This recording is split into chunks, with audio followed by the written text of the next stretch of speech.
Good morning, everyone, on this Tuesday morning, and we're in the 17th week in Ordinary Time. We're continuing our reading in the book of Exodus. We're in chapter 33, verses 7 through 11, and then chapter 34, verses 5b through 9, and verse 28. The tent, which was called the meeting tent, Moses used to pitch at some distance away outside the camp. Anyone who wished to consult the Lord would go to this meeting tent outside the camp. Whenever Moses went out to the tent, the people would all rise and stand at the entrance of their own tents, watching Moses until he entered the tent. As Moses entered the tent, the column of cloud would come down and stand at its entrance while the Lord spoke with Moses. On seeing the column of cloud stand at the entrance of the tent, all the people would rise and worship at the entrance of their own tents. The Lord used to speak to Moses face to face, as one man speaks to another. Moses would then return to the camp, but his young assistants, Joshua, the son of Nun, would not move out of the tent. Moses stood there with the Lord and proclaimed his name, Lord. Thus the Lord passed before him and cried out, the Lord, a merciful and gracious God, slow to anger and rich in kindness and fidelity, continuing his kindness for 1,000 generations, and forgiving wickedness and crime and sin, yet not declaring the guilty guiltless, but punishing children and grandchildren to the 3rd and 4th generation for their father's wickedness. Moses at once bowed down to the ground in worship. Then he said, If I find favor with you, O Lord, do come along in our company.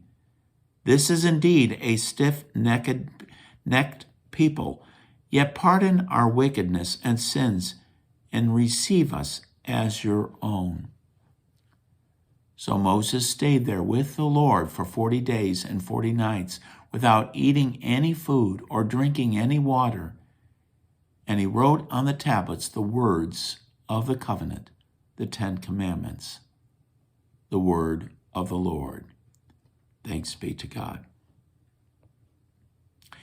Well, there's a lot in this entire passage of it, and it covers parts of 2 chapters, so you are seeing a lot in this one. But I think one big theme is throughout this whole thing, and that is the role of Moses in relationship to the children of Israel.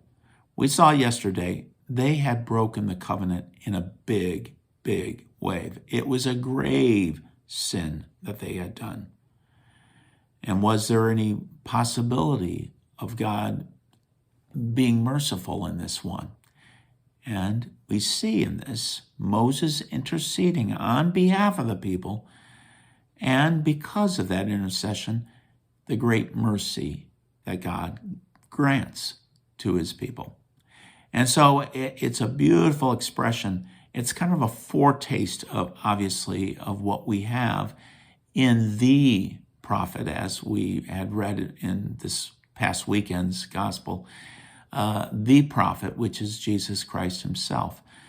It's modeled here, and Jesus himself does that. You also see this part, the 40 days and 40 nights without any food or drinking, also mirrored in the life of our Lord also. So this important role that Moses has in forming the people of God, this sort of second time, the second chance of giving this covenant to the people, because he broke it the first time. He was so furious at what they had been doing. God is there. He is rich in mercy. Let's come to him every day for his rich mercy. Hopefully we get to see each other soon, but for now, stay safe in the arms of our everlasting Lord. Bye for now.